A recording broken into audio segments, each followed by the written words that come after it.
Selamat datang di IJ Nauman Channel. Bicara pendidikan, sekolah, dan madrasah. Jangan lupa subscribe dan like ya. Terima kasih dari saya, Indra Jaya Nauman. Bapak dan Ibu warga sekolah dan madrasah yang saya hormati.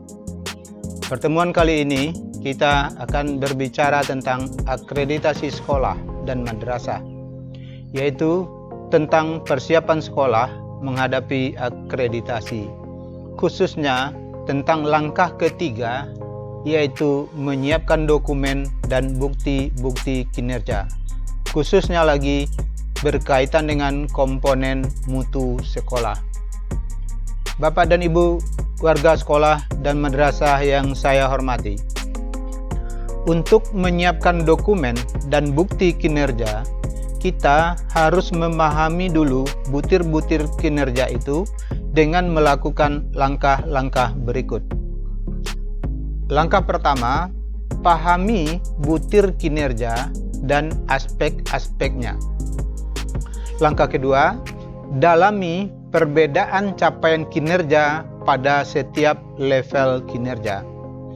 Langkah ketiga, baru tentukan dokumen dan bukti-bukti kinerja yang diperlukan.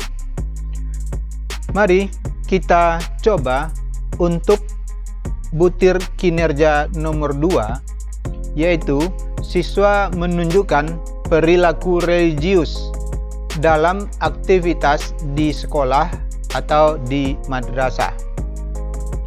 Langkah pertama kita lakukan adalah kita coba memahami butir kinerja ini dan aspek-aspeknya.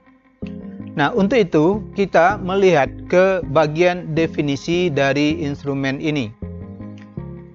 Yang dimaksud dengan ketaatan dan kepatuhan dalam menjalankan ajaran agama yang dianut itu adalah bagian pertama dari kinerja religius. Ketaatan dan kepatuhan dalam menjalankan ajaran agama itu terlihat dari A. Kebiasaan berdoa, baik sebelum memulai pelajaran ataupun sesudah pelajaran. Kedua, kebiasaan mengucapkan salam setiap bertemu dengan seseorang. Ketiga, adanya kepedulian sosial. Dan keempat, adanya kepedulian lingkungan. Sedangkan aspek kedua dari sikap religius itu adalah bersikap toleran dan menjaga kerukunan hidup antar pemeluk agama atau kepercayaan. Hal itu dapat dilihat dari sikap menghargai hak dan kewajiban. Kedua, saling membantu dan menolong. Ketiga, menjaga keharmonisan. Dan keempat, tidak memaksakan kehendak untuk memeluk agama tertentu kepada orang lain. Nah, berikut langkah yang kedua adalah dalami perbedaan capaian kinerja pada setiap level dengan mencari kata kunci yang membedakan setiap capaian kinerja itu.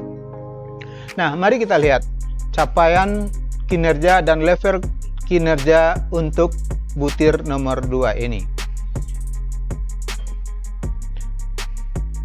Sasaran atau objek yang akan dinilai adalah perilaku religius siswa dengan catatan sekolah atau madrasah akan memperoleh nilai 4 atau berada pada level 4 jika perilaku religius itu sudah membudaya dalam kehidupan sehari-hari di sekolah. Kedua, sekolah atau madrasah akan memperoleh nilai 3 atau berada pada level 3 jika perilaku religius itu sudah ada dalam kehidupan sehari-hari di sekolah tetapi belum membudaya. Ketiga, sekolah atau madrasah akan memperoleh nilai 2 jika perilaku religius itu sudah ada dalam kehidupan sehari-hari di sekolah atau di madrasah, tetapi belum konsisten. Kadang-kadang religius, kadang-kadang tidak. Dan tentu juga ini menunjukkan bahwa itu belum membudaya. Keempat, sekolah atau madrasah akan memperoleh nilai 1 atau berada pada level 1 jika perilaku religius siswa itu hanya sekedar mematuhi tata tertib, belum konsisten, pasti juga belum membudaya. Nah, sekarang kita ikuti langkah ketiga. Di langkah ketiga baru kita menentukan dokumen dan bukti kinerja yang diperlukan. Nah, berkaitan dengan butir perilaku religius ini, setelah kita lihat petunjuk teknis, terutama pada pembuktian kinerja, dapat diketahui bahwa untuk butir kinerja nomor 2 ini, dokumen yang dibutuhkan tentu adalah satu tata tertib sekolah, yang mana dalam tata tertib itu ada mengatur bagaimana siswa berdoa, bagaimana tata cara mengucapkan salam. Kedua adalah laporan dan dokumentasi kegiatan yang menunjukkan kepedulian sosial dan kepedulian lingkungan.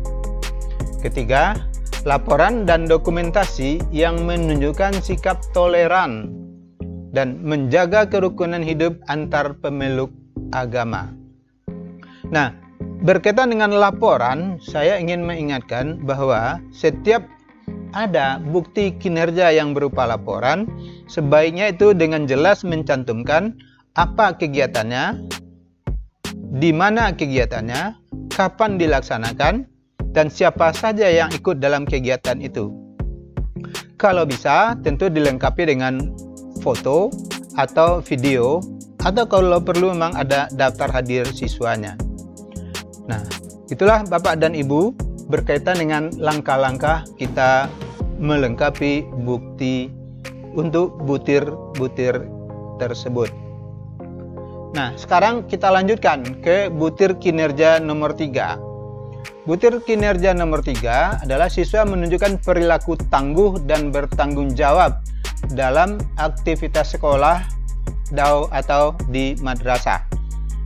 Nah, seperti tadi juga, kita mulai dengan langkah pertama, yaitu memahami kinerja itu dan aspek-aspeknya. Pada butir ini jelas, kinerja yang dinilai adalah perilaku tangguh dan bertanggung jawab. Nah, tangguh maksudnya adalah sikap kuat pendirian, tidak mudah dikalahkan, dengan indikator pertama misalnya mengerjakan tugas tepat waktu. Jadi kalau ada PR, tugas yang diberikan guru, itu diselesaikan siswa tepat waktu. Kedua, belajar penuh semangat. Jadi siswanya belajar bersemangat. Kedua, yang dimaksud dengan tanggung jawab adalah sikap bersedia menanggung segala sesuatu sebagai bagian dari risiko pekerjaan dan sebagai perwujudan kesadaran akan kewajiban. Nah, itulah yang dimaksud dengan perilaku tangguh dan bertanggung jawab. Nah, sekarang baru kita masuk ke langkah kedua, yaitu mendalami perbedaan capaian kinerja pada setiap level. Nah, levelnya kita lihat sama dengan yang lain, ada level 1, 2, 3, 4, ada capaian kinerja. Nah, pada butir kinerja nomor 3 ini, objek yang dinilai adalah perilaku tangguh dan bertanggung jawab siswa, dengan catatan sekolah atau madrasah akan memperoleh nilai 4 atau berada pada level 4 jika perilaku tangguh dan bertanggung jawab itu sudah membudaya. Jadi saya ulang, sudah membudaya dalam kehidupan sehari-hari di sekolah atau di madrasah.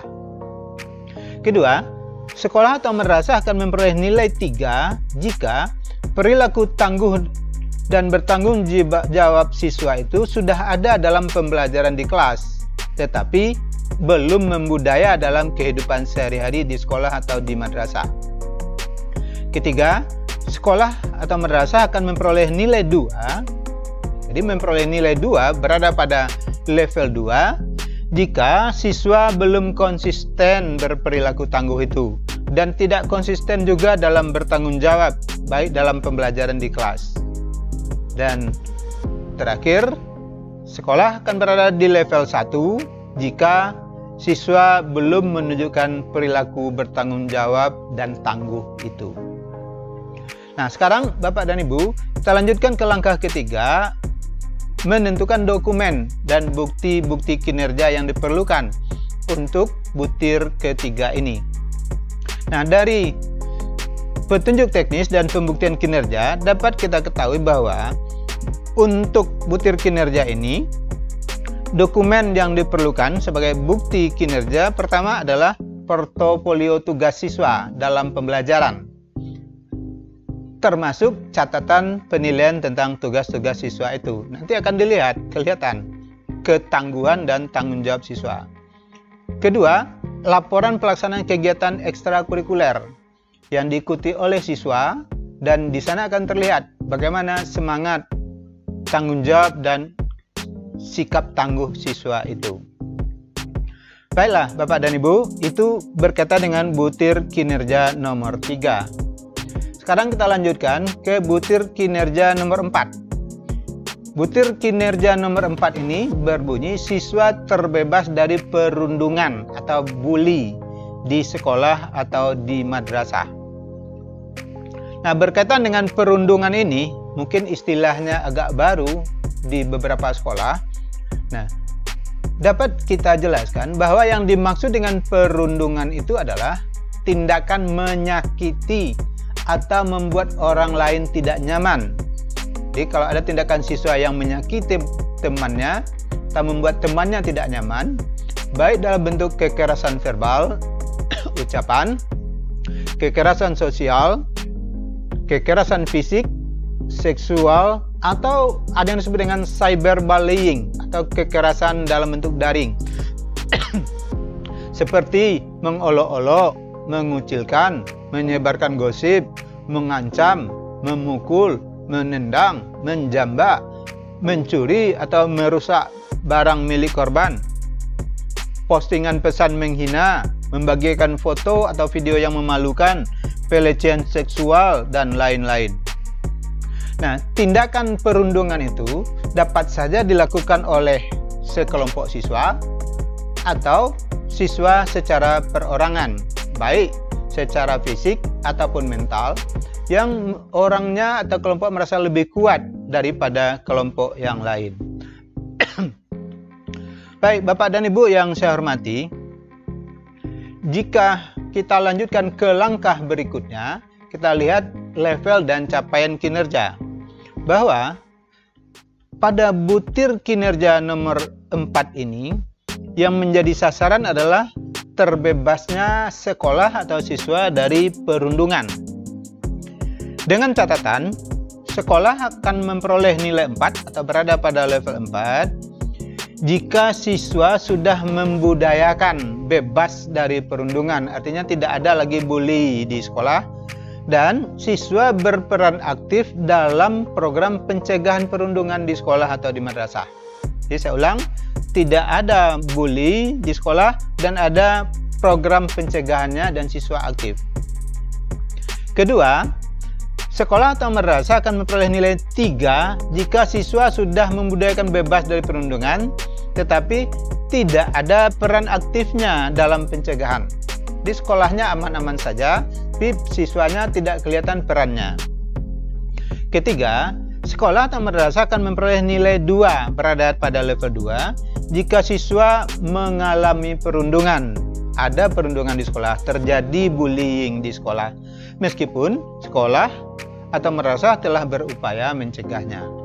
Dan keempat, sekolah atau madrasah memperoleh nilai 1 jika siswa mengalami perundungan dan tidak ada upaya-upaya pencegahan dari sekolah.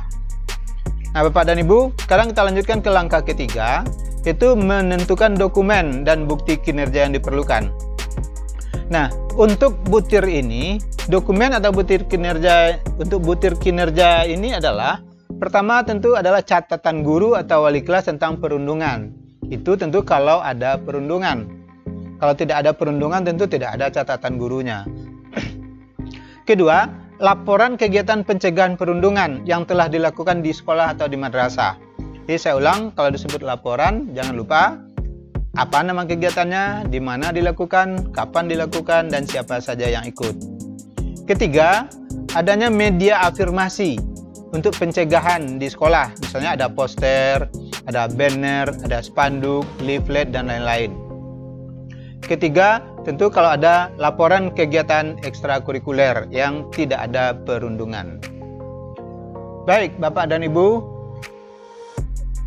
warga sekolah dan madrasah yang saya hormati, selanjutnya kita masuk ke butir kelima. Butir kelima berbunyi siswa menunjukkan kemampuan berkomunikasi secara karakteristik sesuai karakteristik keterampilan abad ke-21. Jadi saya ulang, siswa menunjukkan kemampuan berkomunikasi sesuai karakteristik keterampilan abad ke-21. Nah, dari butir ini dapat kita pahami bahwa yang dimaksud dengan kemampuan berkomunikasi sesuai dengan karakteristik keterampilan abad ke-21 adalah berkomunikasi secara efektif dan beretika, baik komunikasi lisan ataupun komunikasi tertulis. Keterampilan berkomunikasi lisan yang beretika dan efektif itu dapat dilihat pada satu, keterampilan bertanya dan menjawab. Kedua, keterampilan siswa mengemukakan pendapat. Ketiga, keterampilan siswa menyampaikan atau melakukan presentasi. Dan keempat, keterampilan siswa memanfaatkan berbagai media, terutama media TIK. Kemudian, keterampilan berkomunikasi secara tertulis dapat kita lihat dari keterampilan siswa membuat kalimat efektif, keterampilan siswa membuat paragraf efektif, keterampilan siswa membuat karya tulis, dan keempat, tampilnya karya tulis siswa di media elektronik atau media cetak. Nah, baik Bapak dan Ibu, sekarang kita lihat ke langkah kedua, yaitu mendalami perbedaan capaian kinerja pada setiap level. Nah, dari tabel atau rubrik ini dapat kita lihat bahwa sasaran atau kinerja yang akan dinilai adalah kemampuan siswa berkomunikasi secara efektif dan beretika, baik lisan atau tulisan, dengan catatan sekolah atau madrasah akan memperoleh nilai 4 jika siswa telah menunjukkan budaya berkomunikasi yang efektif dan beretika secara lisan dan tulisan melalui berbagai media yang memanfaatkan teknologi informasi dan komunikasi, baik di sekolah atau di madrasah ataupun di luar sekolah atau di luar madrasah.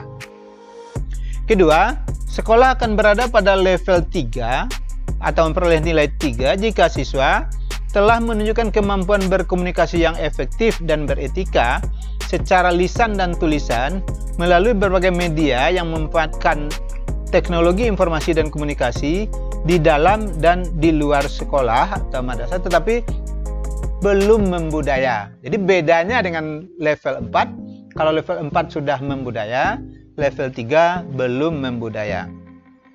Ketiga, sekolah atau madrasah akan memperoleh nilai 2 jika siswa telah menunjukkan budaya berkomunikasi yang efektif dan beretika secara lisan dan tulisan di dalam dan di luar sekolah atau di luar madrasah, tetapi belum memanfaatkan media teknologi informasi dan komunikasi, sehingga itu jelas belum membudaya. Nah, terakhir, sekolah atau madrasah akan memperoleh nilai 1 atau berada pada level 1 jika siswa telah menunjukkan budaya berkomunikasi yang efektif dan beretika secara lisan dan tulisan, tapi hanya di sekolah saja atau di dalam lingkungan sekolah dan madrasah. Belum ada karyanya untuk keluar dari sekolah, di luar sekolah atau di luar madrasah, dan belum memanfaatkan berbagai media TIK. Baru langkah ketiga, kita tentukan dokumen apa yang dibutuhkan. Nah, dokumen yang dibutuhkan adalah pertama tentu portofolio tugas siswa dan nilainya. Kedua, laporan hasil karya siswa. Ketiga, prestasi siswa di berbagai bidang lomba. Dan keempat, kalau ada tentu ada publikasi tulisan siswa baik di media elektronik ataupun di media cetak. Baik Bapak dan Ibu warga sekolah dan madrasah yang saya hormati, sekarang kita lanjutkan ke butir ke-6. Butir kinerja nomor 6 berbunyi siswa menunjukkan kemampuan berkolaborasi. Saya ulang, kemampuan berkolaborasi sesuai karakteristik keterampilan abad ke-21. Apa yang dimaksud dengan kemampuan berkolaborasi itu adalah kemampuan untuk bekerja sama dengan orang lain, baik dengan guru, dengan tenaga kependidikan ataupun sesama siswa, untuk mencapai tujuan yang telah direncanakan dan disepakati di dalam atau di luar sekolah atau di luar madrasah. Kegiatan berkolaborasi itu bisa dilihat ketika kegiatan pembelajaran, pada kegiatan ekstrakurikuler, dan ketiga, kegiatan lain yang secara bersama-sama dilaksanakan di luar sekolah dan bukan bagian dari kegiatan ekstrakurikuler. Baik Bapak dan Ibu, kita lihat langkah kedua, yaitu mendalami perbedaan kinerja, capaian kinerja masing-masing itu. Nah, dari sini dapat kita lihat bahwa yang menjadi sasaran penilaian adalah kemampuan siswa dalam berkolaborasi. Nah, dengan catatan, sekolah atau madrasah akan memperoleh nilai 4, berada pada level 4, jika siswa telah menunjukkan budaya berkolaborasi yang terprogram dengan guru, tenaga kependidikan, atau dengan siswa lainnya dalam bentuk kegiatan pembelajaran atau kegiatan ekstrakurikuler serta penggunaan sumber daya belajar yang lain-lain. Artinya telah membudaya. Kedua, sekolah atau madrasah akan memperoleh nilai 3 atau berada pada level 3 jika siswa telah menunjukkan kemampuan berkolaborasi yang terprogram dengan guru, dengan tenaga kependidikan atau siswa lainnya dalam bentuk kegiatan pembelajaran dan ekstrakurikuler serta penggunaan sumber daya belajar, cuman kelemahannya belum membudaya. Ketiga, sekolah atau madrasah akan memperoleh nilai 2 jika siswa telah menunjukkan keterampilan berkolaborasi dengan guru, dengan tenaga kependidikan atau dengan siswa lainnya dalam bentuk kegiatan pembelajaran dan ekstrakurikuler secara terbatas. Jadi masih secara terbatas. Keempat, siswa akan mengantarkan sekolahnya berada pada nilai 1 jika siswa telah menunjukkan keterampilan berkolaborasi dengan guru, tenaga kependidikan atau siswa lainnya dalam bentuk, saya ulang, hanya dalam kegiatan pembelajaran saja. Dengan kegiatan lainnya belum kelihatan. Barulah kita lihat ke langkah ketiga untuk menentukan dokumen atau bukti kinerja untuk butir kinerja nomor 6 ini. Dari juknis dan pembuktian kinerja dapat kita ketahui bahwa untuk butir ini dokumen yang dibutuhkan atau bukti kinerja yang diperlukan adalah pertama catatan penilaian sikap siswa, terutama yang berkaitan dengan sikap siswa tentang kerjasama. Kedua, laporan kegiatan bersama siswa, terutama kegiatan OSIS dan ekstrakurikuler. Ketiga, baru laporan kegiatan bersama yang dilakukan siswa di luar sekolah, tidak merupakan program OSIS atau program ekstrakurikuler. Bapak dan Ibu warga sekolah dan madrasah yang saya hormati, begitulah 3 langkah untuk memahami perangkat dan instrumen akreditasi dalam rangka mempersiapkan sekolah dan madrasah untuk penilaian. Saya ingin mengingatkan lagi bahwa agar setiap dokumen dan bukti kinerja itu didokumentasikan, diarsipkan dalam bentuk soft copy PDF. Jadi kalau belum ada soft copy-nya, bisa saja dibuat soft copy-nya, bisa di-scan atau difoto. Dan saya harapkan setiap satu butir kinerja itu ada satu folder. Bisa saja satu folder itu berisi beberapa file. Jadi untuk butir kinerja inti kan ada 35 folder. Folder 1 sampai folder 35. Kedua, dokumen dan bukti kinerja yang dalam bentuk hard copy atau printout disimpan dalam map berisi beberapa dokumen atau bukti kinerja. Tentu Tiap bukti kinerja memiliki satu map. Jadi ada 35 map untuk butir kinerja nomor 1 sampai nomor 35. Bapak dan Ibu, demikianlah pembicaraan kita kali ini tentang langkah-langkah yang perlu dilakukan sekolah dan madrasah dalam rangka mempersiapkan diri untuk pelaksanaan akreditasi sekolah dan madrasah. Kita baru saja membicarakan langkah kedua, yaitu menyiapkan dokumen dan bukti-bukti kinerja. Saya ucapkan selamat bekerja dan saya doakan pekerjaan Bapak dan Ibu merupakan bagian dari amal saleh di bidang pendidikan. Sekali lagi, tonton terus IJ Nauman Channel. Jangan lupa subscribe dan like. Salam dari saya, Indra Jaya Nauman.